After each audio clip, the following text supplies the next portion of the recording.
DM. Adding microtransactions for my next campaign. If you cash at me directly, you can receive special unique tokens you can use at premium shops all across the country. $5 will allow you to receive 50 tokens. Me. So, essentially it's a pay-to-win system? DM. Yes. Either conform or use a weak build. I was inspired by some of the big game corporations. Just wait until you guys unlock access to the loot boxes. Ah yes. Take your gaming advice from Activision Blizzard and EA Games. What's next? D&D NFTs? Guys, please don't right-click this, it's worth $2 million. Well, at least he doesn't have paid advertisements in the middle of his boss combats. I raise the Sun Scorcher in my hands, and I go to smite Tiamat. Okay, killer, you go ahead and make your attack roll. But before we get started, I'd like to thank our sponsor, Raid Shadow Legends. Wait, I'm trying to make my attack. In case you've been living under a rock, can I just make my attack, please? Raid Shadow Legends is a mobile game that My name is Jacob Crowe, and welcome to the Crow's Perch. Here on the Crow's Perch, we dive into the latest RPG horror stories. And today, we have a couple different stories to tell. The first of which is about a player who rage quits after a DM decided to retcon a TPK they caused. TPK. Letters you've probably heard 1,000 times before, and for the initiated, they know quite well what it implies. But to those of you who are new to the channel, a TPK stands for a total party kill, meaning that every single member of the party has been maimed, obliterated, erased from the timeline and existence entirely, or turned into a frog. However it happens, all but the most fearless of players dread it. And also the DM who wrote the entire story about you guys being the chosen ones who were supposed to save the world, before your party decided to eat acidic oozes because the DM described it as black pudding, and the druid thought that sounded yummy. So without further ado, let's run your adventurers through Nightmare Keep as we gather up a murder and dive right into this story. So, this campaign had been going on for a while, and was getting close to its end. Here's the relevant players. Fighter, an older guy, doesn't like people's crap. For some reason invited our antagonists to this story. Jim, the problem player, whose alias comes from the fact that I find it funny. Played a paladin, embodied the stereotype of lawful stupid. There are more, but they did very little to contribute to the horror of this story. So, we shall begin. The campaign had been going for a fairly decent while, and they were around level 18. Before going to the final dungeon and winning the campaign, they wanted to mop up some things around the world they'd been stalling on. On Jim's personal shit list was a dragon. This specific dragon was a white dragon I'd described as beyond ancient. This thing was a massive behemoth of a dragon who helped the party since the BBEG had wiped out some of his followers. Why did Jim want this thing dead, you may ask? Well, it's because Jim. You see, chromatic dragons are inherently evil. This thing's better off dead. Bruh, you sound like everybody who played Skyrim who didn't download the Parthenax Dilemma mod. You should be ashamed of yourself. Fighter.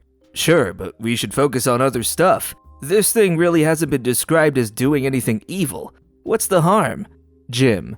Come on. You're just scared. This thing's like CR20. We could probably take it. Me. Easy there. Getting kinda close to metagaming, Jim. Jim. Whatever. Come on, let's just do it. Eventually, through being a whiner and stubborn as a mule, Jim managed to convince the rest of the party that this dragon needed to go. While he was right about an ancient white dragon being CR20, this was not ancient. I'd often describe this dragon as beyond ancient, and towering over even other dragons they'd seen, since this thing was a white great worm. I think subconsciously Fighter knew this, but didn't tell the party about it, for reasons. I don't know. Fighter was kind of a piece of work in his own right. The fight begins, and the party somehow miraculously wins initiative against this thing, and take a few swings. They try to take some swings at him, but deal very minuscule amounts of damage. I decide to be a bit merciful and give them a chance. This thing doesn't see them as much of a threat, so he'd mostly just do a basic job of defending himself. Even with that, his claws and bites tore into the party's hit points, and he used his insane mobility to climb or fly out of flanking positions. Eventually, he reached half hit points and started trying. He flew into the air and sent his cold breath down on the party. I rolled almost max on the damage, and it was more than enough to turn the wizard into a statue, dead on the stop. It also dealt a sizable chunk to even those who succeeded. Jim. What the hell? This thing's way too strong. Didn't you say this was ancient? Me. I said it was beyond ancient. An expression of realization crossed Jim's face, finally realizing his mistake. Much too late, sadly. The rest of the party was ended by the dragon, destroyed by it actually putting up a massive fight. After this little fiasco, I did some thinking and extended the party an olive branch. Me. So, that was certainly an encounter, yeah? I'm willing to retcon it, since we're so close to the end anyway, and this was an optional encounter only Jim wanted. How about it? Fighter. Sure, sounds good to me. Jim kinda threw us under the bus here, yeah? Jim. What the hell? Don't throw me under the bus here. Excuse me for fighting the evil dragon. The DM never indicated it'd be that strong. Me. I like to think I did a decent job at least, saying it was stronger than you expected. Just because I never said it's the king of TPKville doesn't mean I didn't say it was strong. Jim. Bullshit. Great worms aren't even in the monster manual. How was I supposed to know? Fighter. Maybe try not fighting the damn thing? That would have been smart. It eventually devolved into a screaming match between him and Jim, the two of them throwing swears and childish insults back and forth. I eventually just kicked them both from the Discord server, so I could have some fucking quiet, and apologize to the rest of the party. Oh, Jimmy boy. You really couldn't leave that poor dragon alone, could you? Aside from Jimmy's horrendous takes on dragons, he also seems to echo some of the same mentality we've seen of murder hobos in the past. It's high level. We have to kill it. Why else is this creature in the game if not for us to kill it? To Jimmy, I have to say, characters aren't experience points. They're part of the story, and the decisions you make affect them and your party. Apparently those decisions to you, however, include your decision to turn your party into popsicles. But now it's time to give Jimmy the cold shoulder and move on to the next story. In our next story, we find out what happens when a new player joins a roleplay-heavy game on Roll20, only to find one of his fellow players has a very different interpretation on how DMs should treat roleplay. So, without further ado, let's gather up a murder and dive right into this story. It's been about a year since this happened, and I'm still in awe of what the flock this all was. I joined an online game on Roll20. The DM touted it as a very character-focused homebrew. He only wanted 3 players, since he wanted to give all our characters heavy roleplay time. This sounded great to me, so I joined up. Our casts were DM, running a world where we were characters in a magical university city, in a desert, in a perilous political situation. Me, Dampier chronologist and archaeologist, a hardcore nerd who'd turned to vampirism to have more time for his research. Friend, Genasi monk who'd just arrived in a traveling circus and was exploring this new city. Entitled, human warlock who was pretending to be a wizard in the university, so she could keep up with her incredibly talented sister and not get disowned. So, by session 0, we were all seriously hyped. The world sounds great. The characters are great. Me and Entitled are making backstories, tying our characters' backstories together. The DM is delighted at how we're taking his concepts and running with them. It's all cool. Then session 1, and we start to play. and entitled is silent. Like, does not say anything. Me and friend try to pull them in, asking their opinions, nothing. Short answers, or nothing at all. This was our first problem, because this is a very RP-heavy game with only 2 people actually RPing. This is draining, but it is fun, and friend and I are hitting it off great. So, hey, maybe Entitled just needs time to warm up to the game. The first 3 sessions are us exploring an old tomb and a low-level dungeon crawl. And still, nothing from Entitled. Not even a word. They join in with a few combats, but otherwise it's just me and friend trying to keep the game going. We go back to the university city and warn them of an incoming invasion from a neighboring state. Okay, the DM says, now we'll have a session of downtime while everything is prepared. What are your characters doing? And it's like a dam has burst. Entitled goes into all this detail about what their character's doing with various NPCs. But when our characters meet, they clam up again.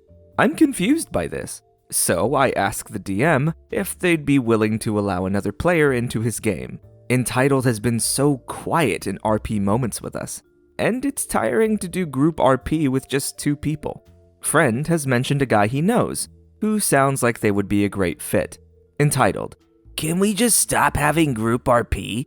DM, this is an RP-heavy game. Entitled, yeah, but we could just go off and do our own thing, and only do the minimum possible amount of group events. Me, what the fuck? Entitled, yeah, it would be fun if we just didn't interact, and just did our own projects, which would maybe sometime interact with each other. Me, that's not D&D. Entitled, it's how I run D&D. I did it with my players and it was great. Me, yeah, but you're not DMing this. Entitled, oh, but the DM could totally do this. He just needs to run one game for each of us. DM, no I can't. What the fuck? This is literally tripling my workload. Entitled, no, you can totally do it. It would be a lot more fun than doing everything together. We'd all have our own intrigue and would affect each other even though we never meet. Me, I don't want to play that. It would take forever to get to each of our turns. Entitled, but it's great fun. The DM can totally find a way to balance each character's turn. DM, yeah, no. I don't want to run that. Entitled, oh, this isn't the game I thought it was. And he leaves. Everyone, what the ever-loving flock was that? Alas, despite us inviting friend's friend to join, the DM seemed to have lost heart with this game, and it ended next session. Luckily, friend and I went on to join another group together, and have been happily playing together ever since. But the sheer entitlement in demanding the DM run 3 simultaneous games for each of us just staggered me. They weren't a bad player otherwise. They just couldn't understand that we don't play D&D for some weird solo intrigue game, or that demanding a DM completely change the setup of a session might be a bit of a tall order. Just as with a DM, as a player you also have a great deal of control when it comes to the game and what happens in it. Dungeons & Dragons and other tabletop role-playing games are collaborative games after all, and that's part of what makes the hobby so fun. But collaboration requires cooperation, which means you guys need to all be on the same page, or you're going to have a bad time.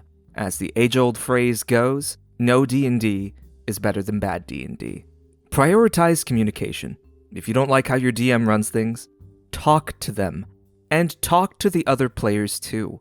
Don't skirt around them, or act like entitled here and try to brute force your DM into running the game the way you want it to be run. And if that doesn't work out, you have 2 choices. Leave and find another group, or work with what they're giving you. You gotta have something you're willing to compromise on. And if it's something you're not willing to compromise with, it sounds like you need to find a new group. You came here to have fun, but so did your party, and so did your DM. And what's fun for you might not be fun for them. On today's episode of Dr. K, we talk about social consciousness in D&D. But seriously, I hope you guys take something away from that at least. Anyway, those were today's stories, and these were my thoughts, and I'd love to hear what you guys have to say about today's stories in the comments down below. And before we end today's video, I would like to thank each and every one of my patrons. Our Tier 1 patron, our Birb, Reuven Gritters, Gibber Woods. My Tier 2 patrons, my Counts of Quills, Christian Pipp, King Drazil, Cosmosis, Sawyer Rankin, Kooky Spooks, Rykis, Haley Thompson, Zerofang, and Netscape Navigator. Our Tier 3 patrons, our Barons of Beaks, Wormy, WhoAmIAgain, Matthew MulQueeny, Vincent, Den of the Drake, McYeetly, and Anja. And last but not least, our Dukes of Feathers, Shawn Gill, Stevie, Doc Salty 96, and Acroth. Thank you so much for your patronage, as it has directly contributed to a new animated GIF on our Discord, featuring a very particular moment with Kithmet in Dice Goblins. With all of that out of the way, I'll see you next time, as the crow flies.